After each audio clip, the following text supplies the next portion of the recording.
How's it going, everybody? Daner here with North Central Coins, and welcome back to another episode of the most rare and valuable coins in Canada. Today, I'm going to be counting down the top 10 most valuable Canadian proof or PL nickels that you can find. Now, in order to get these, in most cases, you have to crack open a sealed set, a proof-like set from the year 1953 and onwards. Now, I will say that there is a small chance that you may be able to find some of these in your pocket change or coin roll hunting, but it is very difficult to differentiate Canadian PL or proof coins from their business counterparts, and in some cases they will actually just be the same. The Canadian Mint will have just shoved business strikes into the cellophane wrapping. But all of that being said, my channel has received a lot of support and I've been growing fast, and I would like to thank all of you so much for all of the support. One of the biggest ways that you guys can help me produce content is by hitting that bell notification and watching my new videos as they are being released. I've also made several videos in the past on the history of Canadian coins, some of the history of the early commemorative American half dollars, as well as Greek and even Mexican coins. If you guys want to go check out some of those videos, they are definitely super informative and underrated in terms of coin informational knowledge videos. But what do you say we get into this list and I start breaking down the top 10 most valuable Canadian proof nickels that you can find? Let's get it, guys.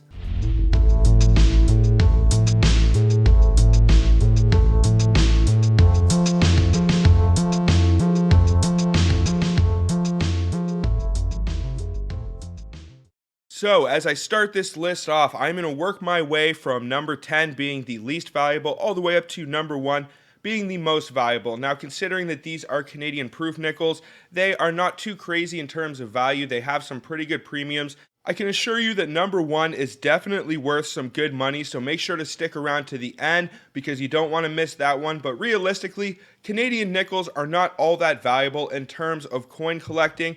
They definitely fly under the radar a little bit, so if you scoop up some of these, you may be able to make some really good money in a couple years. But what do you say we start this list off with number 10, which is going to be the 2005p Victory Nickel. Now, this comes out of the 2005 proof set. A lot of the times in your coin roll hunts and pocket change, you will find these things, but it would seem that the proof counterpart is a lot more rare. I'm not sure exactly how to distinguish the strike apart from the circulation, but if you do happen to find a proof-like set and get one of these graded, it can be worth around $49 for a PL67, which is a fairly high designation.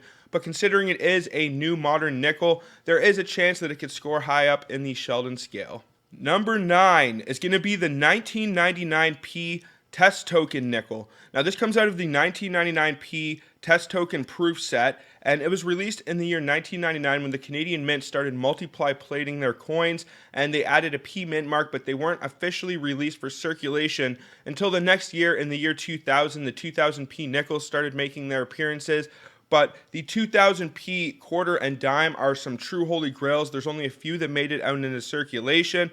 But the 1999ps were only made for proof sets. There were a few that were issued to vending machine companies. So it is definitely a good one to look for. If you find one of these and get it graded and it scores in a PL67, it can be worth up to $70. Number 8 is going to be the 1960 Canadian proof-like nickel. Now, this would come out of the 1960 Canadian proof-like set, which is a fairly common year when it comes to PL sets. I've actually had a few of this date myself in the past. Now, if you find one of these nickels and it can score high in the Sheldon scale, around a PL67, it can be worth around $85 to $90 for a 1960. Now, this is a 12-edge nickel. When you go to 1962 and earlier, the Canadian nickels are 12-edged, and it can be a little bit more desirable when they are in a higher grade and they have that iconic dodecagon edge to them. Number 7 is going to be a fairly modern Canadian proof-like nickel, and that is the 1988. Now, all the other Canadian proof-like nickels in this date range are not nearly as valuable as this one. This one definitely has more of a premium. I'm not sure if it has a lower mintage figure, or possibly there are just less that survived in a high mint state.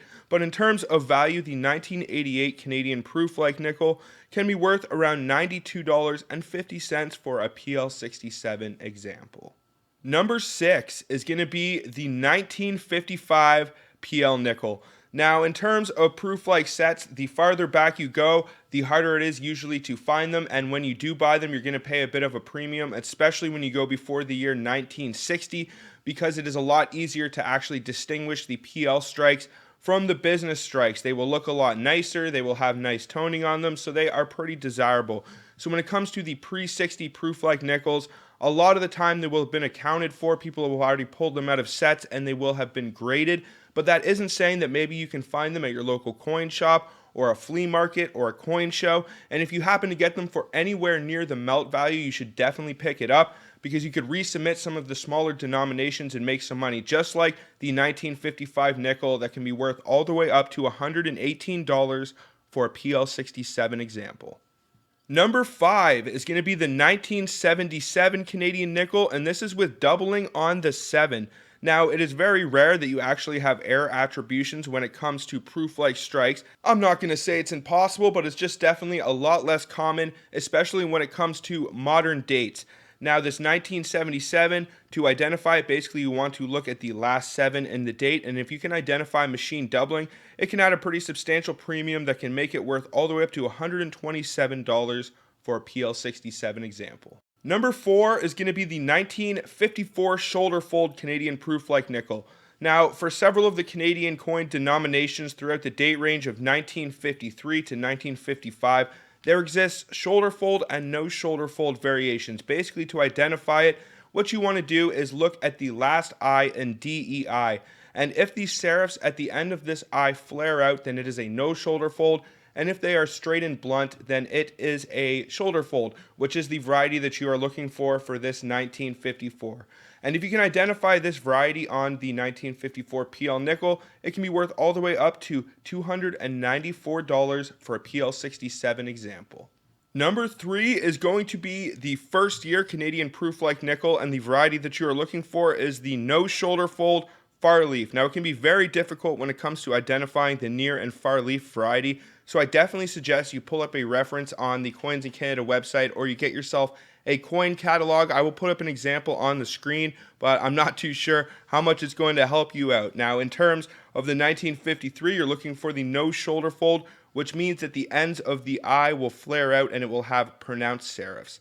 Now, in terms of value, this one is actually getting up there. It can be worth $980 for a PL65 example. So if you were to find one and it scored any higher than that, it would definitely be worth somewhere in the thousands. Definitely a good one to look for. Number 2 is going to be the 1967 Canadian Centennial Bunny Nickel, or Rabbit Nickel, however you would like to refer to it as. And this is actually an error or variety, one of the more notable ones in Canadian coin history. And you are either looking for a rotated die or a completely misaligned die in coin alignment. Now, to identify these errors, the easiest way I would suggest is to take a little look at the obverse and reverse. You want to make sure that you are holding the coin from the top and the bottom, and give it a little spin. And if it looks like it is off axis by about 90 degrees, then you have yourself a rotated die, and that can be worth around $952 for a PL64, and could definitely be worth some really good money if you found one that scored any higher. And these errors are only known to come out of these PL sets. Apparently, I have found some rotated dies that come out of uncirculated rolls, but if you want to get these holy grails like this, you got to pull them out of the PL sets. Now, there is a fully 180 degrees rotated error as well, so basically it would be in coin alignment. Canadian coins are usually in metal alignment, meaning the obverse and reverse face in the same direction. So if you can find this 1967 Rabbit Nickel in coin alignment, it can be worth up to $1,910 for a PL66 example. Well, we have made it to number 1 on this list. I really hope you guys enjoy these videos, and I hope you find them helpful. It can be really tricky when it comes to identifying some of the rare and valuable Canadian coins out there, and hopefully with these lists, I can save you guys some time and money. If you would like to help me out, please smash that thumbs up and subscribe and hit that bell notification so you can see my videos as they are being released. If you'd like to go check out some of my older content, we have lots and lots of good information when it comes to Canadian and coins from all around the world. But what do you say we get into number 1 on this list, which is going to be another 1953 nickel, which is the first year, and that is going to be the 1953 shoulder fold near leaf. So once again, it can be very difficult when it comes to identifying the near and far leaf. I will put an example up on the screen for you, but I definitely suggest that you go get yourself a reference if you think you might have one of these. Now you are looking for the shoulder fold for this one, which is the opposite of number 3 on this list. And the shoulder fold will be a blunt eye. It will be blunt and it will not have serifs. And if you can identify this variety, it can be worth up to $2,000 for a PL67 example. Now, one thing I also wanted to note is it is very common with American coins that they will score above MS and PL67 designations. They will receive PL68 or MS68. Canadian coins very rarely, if never, go above that level of 67. That is basically the highest designation you will ever see on a Canadian coin, and if you see it higher than that, then it is basically a gem or a holy grail. I have not seen many MS, PL, or SP68 coins, and if you happen to see one of those, I definitely suggest that you give it a good look-see because it is a very rare and special coin. But I think that is just about going to do it for this one, guys. We have counted down the top 10 Canadian proof-like nickels. I'm definitely going to make some more videos in the future detailing some of the other valuable proof-like and specimen coins to keep an eye out for. I would also like to announce that I have partnered with the company APMEX. They are one of the largest precious metals dealers in the world and have a website with a massive selection and inventory, ranging from everything from bars, bullion, hand-poured pieces. They have New Zealand Mint licensed products like Star Wars, Marvel, Harry Potter. So if you would like to support my channel and also shop one of the largest selections of precious metals in the world, then just click the link down below in the description. But that's just about going to do it for this one, guys. So until the next one, everybody, peace out and have a good one, y'all.